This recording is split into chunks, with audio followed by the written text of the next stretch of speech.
16th edition of the Jaipur Literature Festival, protected by Dettol, Banega Swasth India at the front lawn. Our next session, we have a book launch, All the Right People, by Priyanka Khanna, Shobhaa and Tiffany Tsao. Tara Shan Arya, 3 young girls who formed a tight-knit group nearly 20 years ago in a classroom in Mumbai and navigated school and university, first loves and fresh starts. But when Tara's father, Mohan Mehta, a prominent businessman, hits the headlines for the wrong reasons, this friendship comes under the scanner. Will their bond go the distance? For Arya Mistry, the daughter of a billionaire industrialist, nothing short of perfection will do. When she meets Bollywood star Rohan Rawal, he challenges everything she's been raised to believe. Delhi party girl by night and a leading politician's dutiful daughter by day, Shan Singh knows which role to play to get her own way. But when her parents force her into marriage for strategic gain, how far will she fight? Glittering and whip-start, All the Right Moves takes you into the hidden, privileged world of the wealthiest and most powerful families in Mumbai, Delhi, and London, but tells a universal story about women, love, loss, family, and friendship. Our first speaker for today, Priyanka R. Khanna, is an art, design, and fashion writer, author, and editor based in Mumbai, India. She has worked in the public relations department at Hearst Magazines in New York on publications including O, the Oprah Magazine, Harper's Bazaar, CosmoGirl, and 17. She returned to Mumbai and joined the launch team of Vogue India, where she spent 15 years as a fashion features director, overseeing fashion-related content across digital and print. Khanna has interviewed and profiled designers such as Karl Lagerfeld, Ralph Lauren, Peter Dundas, Isabel Marant, Sabyasachi, and Tarun Tahiliani, to name a few. Artists like Pharell Williams, actors like Salma Hayek, Marion Cotillard, Twinkle Khanna, Alia Bhatt, Deepika Padukone, Sonam Kapoor Ahuja, and many more. She's currently a contributing editor at the World of Interiors and an advisor at Share a Book India.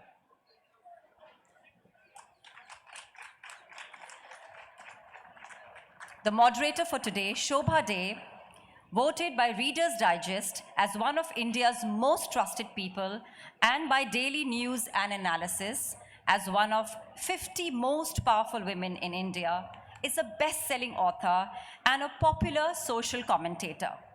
Her works, both fiction and non-fiction, have been featured in comparative literature courses at universities in India and abroad.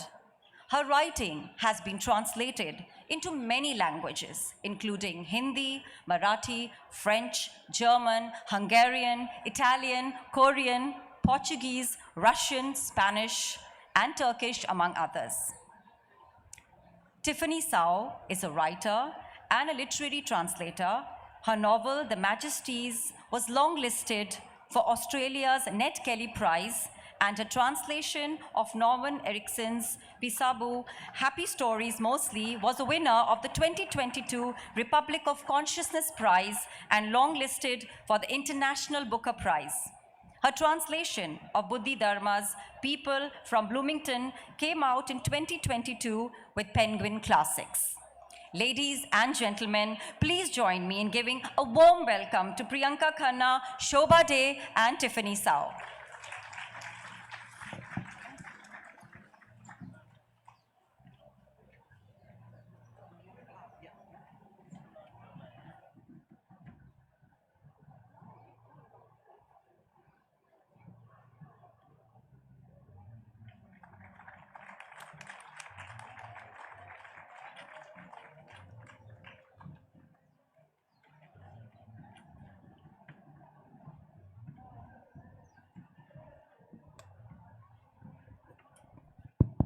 Thank you, Tiffany. I believe you're going to be speaking a few lines.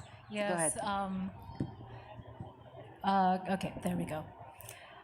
So it gives me great pleasure to have the honor of launching All the Right People by Priyanka. And when I was asked to help launch the book, I don't think I anticipated just how much of a page turner it would be and how much the book sucked me in.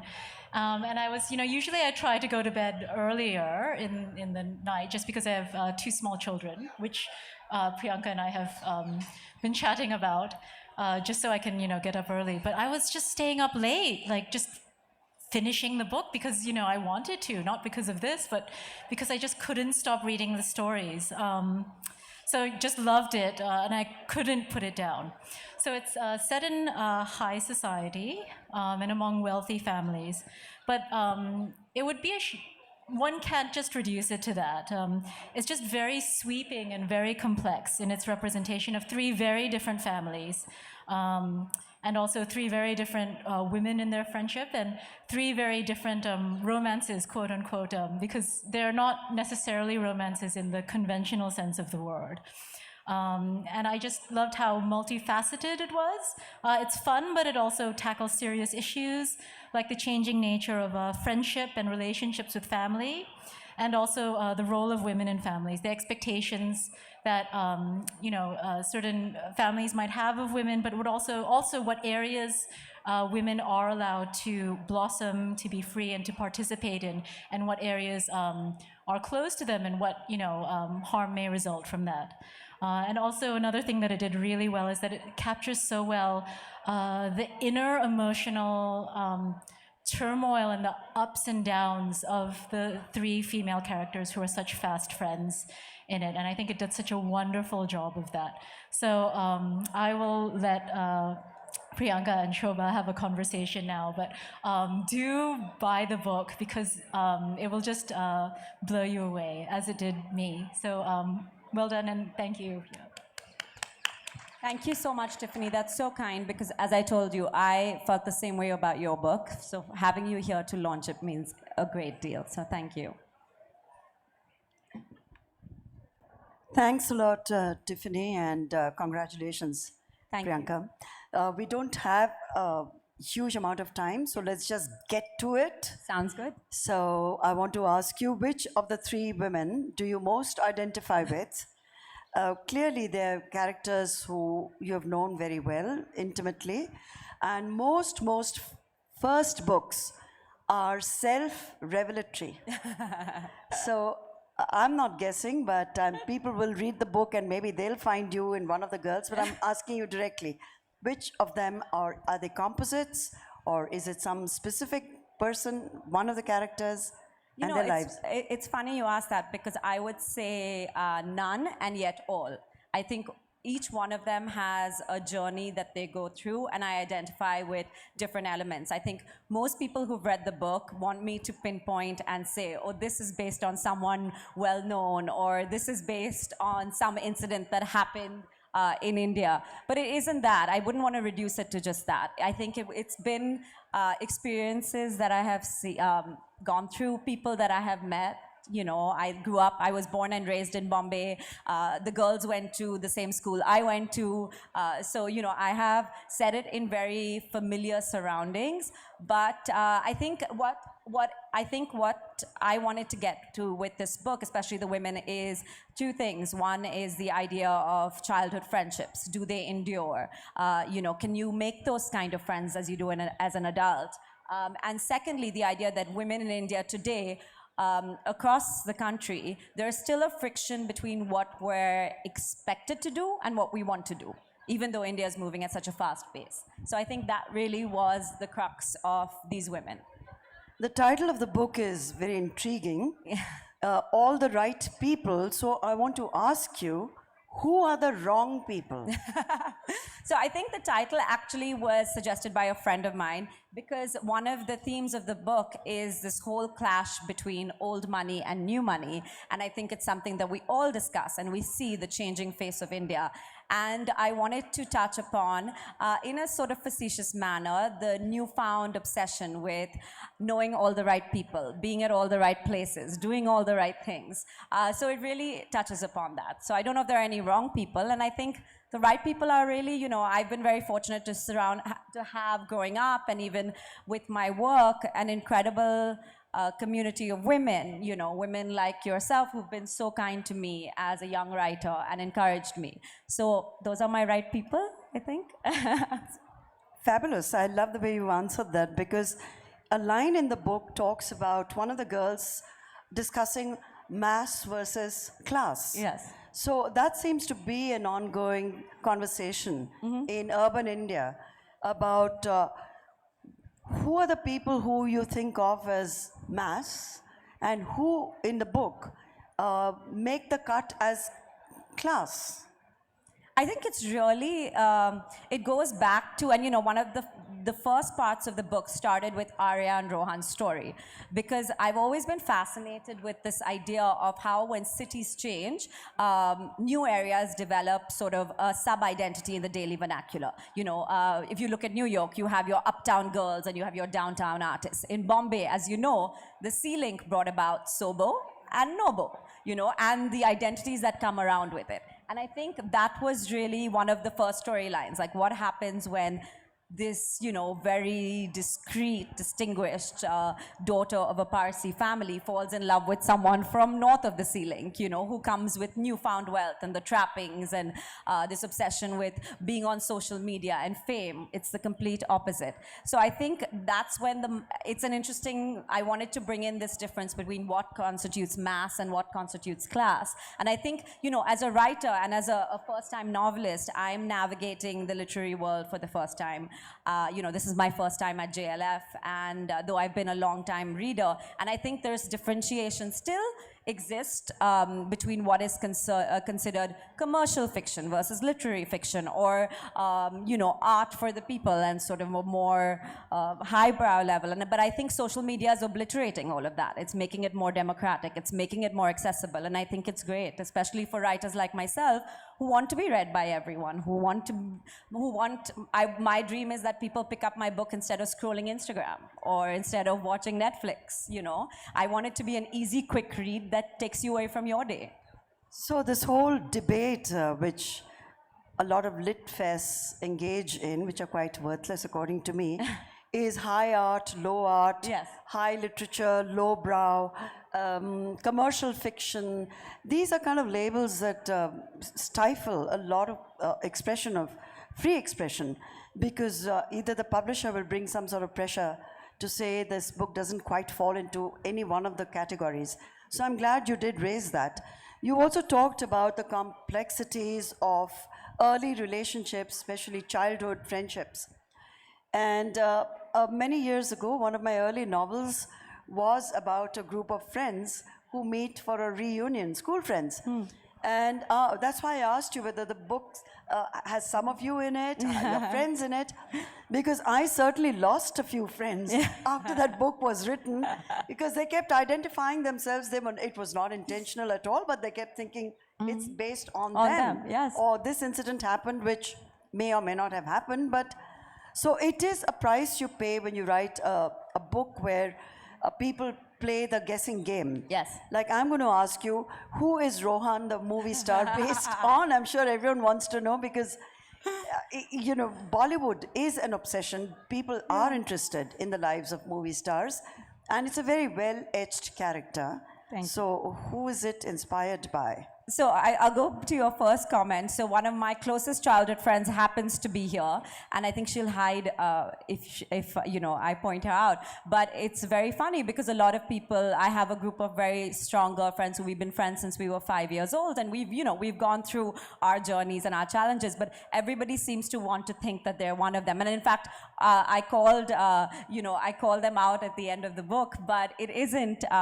But going back to the Bollywood character, it's really not one person. It really is different. Of course, the flamboyance of Rohan could be likened to a Ranveer, in the way he dresses. But, I worked at Vogue as a fashion features director. So fashion is how I feel is a really easy form of expression for me to put a difference in a character across. So he isn't really someone, he's a fictional character in my head, but he's a composite of, people I've met, people I've interacted with people I've just seen on screen and don't know. So There are lots of fashion references throughout the book, Yes. and I'm guessing it's because of your professional life, and it continues as a fashion commentator, as a fashion stylist. Who would you say in India inspires you as a fashion stylist? Who you'd like to style? There's a lot of referencing in the book with brands, for example. Yes. Now, was that a kind of deliberate positioning of brands, placement thing, or was it something that just comes naturally to you since you do write so extensively about fashion and brands? So I don't style. I've pretty much written about fashion, but I've always believed fashion is an indicator of where you are where society is at that moment. You know, you had the 1920s with the flappers, and then, you know, that sort of change. You had COVID with just athleisure, you know. So I think the brands was, it was intentional in a way, because again, I wanted to show that difference, right? You have the older money who wear the more discreet clothing and not the labels, and the newer who like to wear labels. Though I think, you know, all those dichotomies are now changing. Everyone can wear whatever they want, but fashion for a tool, I wanted to show the flamboyance of someone who likes to be in the public eye when it comes to Rohan. You know, he wants to be noticed. That's his profession, and he wants that. He's not hiding. He's not saying, oh, you know, I don't like fans coming up to me, or I don't like my photo taken. He wants to dress flamboyantly. That's Ranveer. That's Ranveer. I mean, no matter what you say, it seems to be Ranveer all the way, and why not? I don't know him, poor guy, but you know, but he inspires. I think he inspires a lot of people. He has he's a himself. great look, and he has a great look, and he's himself, exactly. So. Also, I felt when I was reading the book that it's written like made for a Karan Johar film, like the characters, the obsession with shadi. Do you really think that today's young Indian woman, that her primary obsession is to get the right guy, or her family's obsession is to get the right boy? The suitable boy thing, which seems at least 30 or 40 years old to me, but in your book, it's very vivid, very real. These are the preoccupations of urban, powerful, rich, wealthy families. Is that an accurate representation? You know, yes and no, because again, it goes back to the idea of the book, because it's a fiction of these young women who've been studied abroad, who've led these very privileged lives, you know, who have the option of choices. But when it comes down to it, they are controlled sort of by their fathers. And the idea between what becomes disrespectful and what becomes you making your own way. And I think that is a dichotomy that women all over India include in the most, especially in women, especially also women who have choices, who can make those choices. Yeah. But, you know, I see it around me. I've seen it in, you know, people I meet. I see that dichotomy between women who are, you know, one of the lines in the book is Arya tells her father, you let me run a multi-million-dollar business, but when it comes down to choosing my life partner, you question me, you know. And I think that really sums it up for me. You know, of course things are changing, and which is great, they should change, but I also think women are now standing up and saying, this is what I want to do. You know, you look at Shan's marriage, and it's not an unconventional, it's not a conventional romance in any sense, but it works. And you look at Tara's, and I don't want to give any spoilers because I hope, you know, you all will read the book. That might not go the way she expected it to. I want to ask you about the writing process, because every writer has a certain method that they employ. And you're still actively writing your columns, you're still a consultant, you're been a journalist, stylist, fashion features writer, etc. Do you make that, how do you divide your time in the day for your writing? You're on to your second book, which is wonderful. So congratulations about that. So how does the writing process start for you? You're also a mother to two young children. Yes. So all the pulls and pressures of making that time happen for yourself to even think about a new book. I'm sure they'd love to know how that happens, the genesis of it. I think I should ask you. I mean, 25 books later, and you're telling me how you're writing all these columns today, and I'm amazed. It's incredible. So I think I should be taking tips from you. But I think for me, I wrote a lot of this book while I was still at Vogue, so I did nights and weekends. It was something I wanted to do, though I wrote an awful first draft and hid away from it for a few months. I think, the idea is really the discipline. It's not a very exciting answer, but I've realized that it's really discipline. It's getting your, excuse my language, butt in that chair in front of your computer and just pounding out whatever you can pound out. So I try to compartmentalize. I am trying to start book number 2, trying to get into the headspace of it. And it's been incredible being here and hearing all these authors speak about their processes, their creative inspirations. And Tiffany was mentioning in her session that she was inspired by a festival she'd gone to a few years ago. So I'm hoping, the streak continues. Now, we have a limited amount of time for questions, and you'd be happy to take questions. Sure. This is always the nerve-wracking part, though, if people actually want to ask Oh, questions. yes, they do want to ask questions. I can see a few hands going up. So if you could please identify yourself and keep it a question and not a comment, that would be great.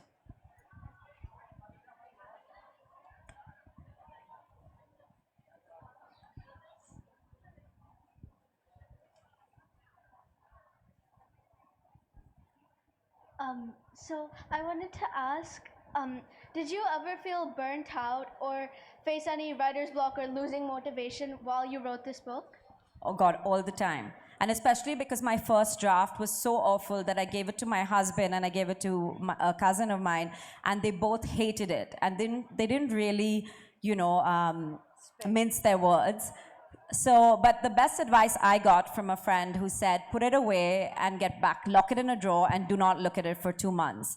And I did that, and I came back with the renewed perspective. Also because I'd written so many pages, I didn't have a heart to stop. So, but yes, a lot.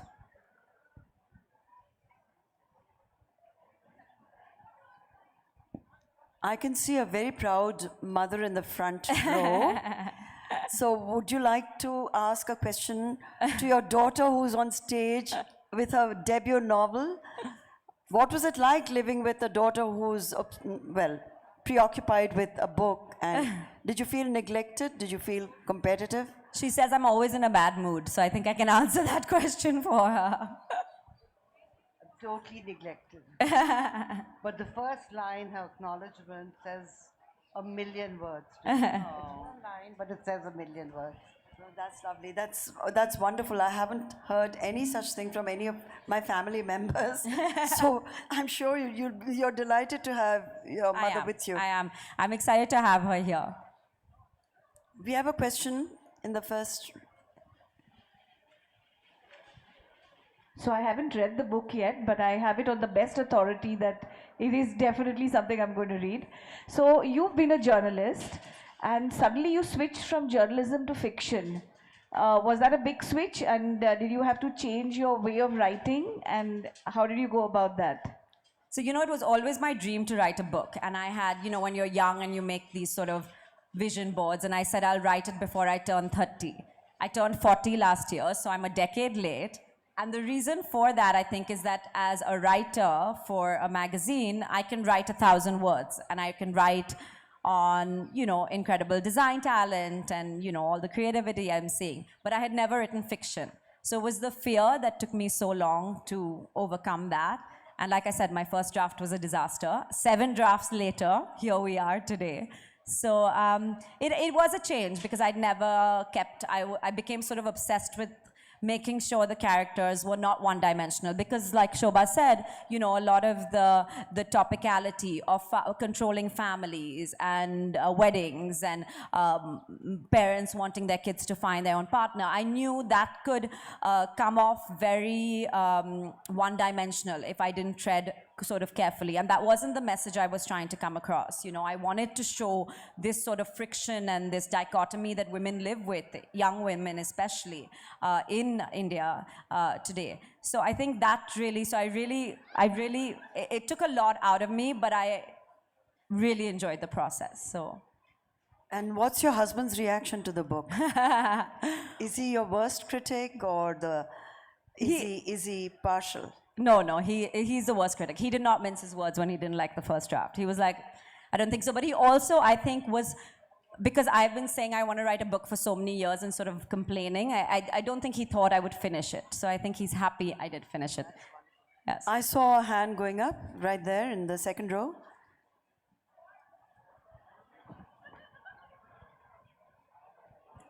Hello, ma'am. Hello. Hello.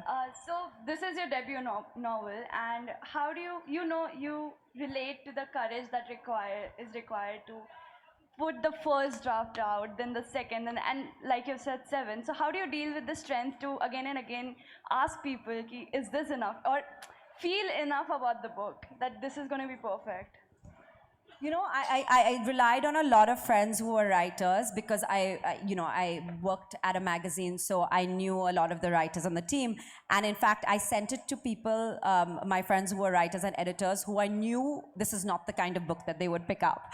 So that was my biggest thing. And I told them, I said, I want all the criticism. I want to be prepared because I want to make the book better. So even now when people read it, I'm like, please tell me what you really think. And I actually do mean that because I want to know where I can correct it. So about the strength, I don't know. I'm so nervous coming up on stage. I told Shobhaa, I said, you're an old pro, but I'm quite nervous still. And you know, being able to speak on a platform like this, it's not something I could have imagined in my wildest dreams. So I think you just do it, put one foot in front of the other, which is what I'm doing right now. And hopefully I'm faking it well. You're doing great. I also wanted to ask you how the fear of being judged. Most writers, especially your debut novel, you are so sensitive, and even a word of criticism, particularly in print, can devastate if you're thin-skinned. Mm-hmm. Are you ready to go to war? I hope so. I hope so. I hope, you know, I don't know if you'll ever be ready, but I think, you know, it's sort of part of putting yourself out there. It's part of, you know, any person with any creativity, whether, you know, I see Mrs. Kumaria, who's built, you know, a business of putting herself out there. I see Akanksha from Amrapali, who has the same, and you have, and you've done it. And, you know, I think what you said in your session on the opening day was that you take it on your chin and you sort of move on, and that's what you haven't cared. You've done what you had to do, and I think it's incredible what a path you forged and how you've sort of stood by your convictions, and, you know, I hope I can do the same. And finally, because we are out of time, has Karan Johar read the book, and is he working on a script already, and do you have a dream star cast for it?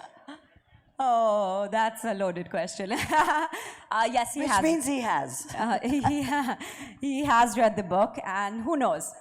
Fingers crossed. Hopefully the Netflix and streaming gods will be kind to us. That's all I'd like to say. I wish you all the very best. I can see it completely.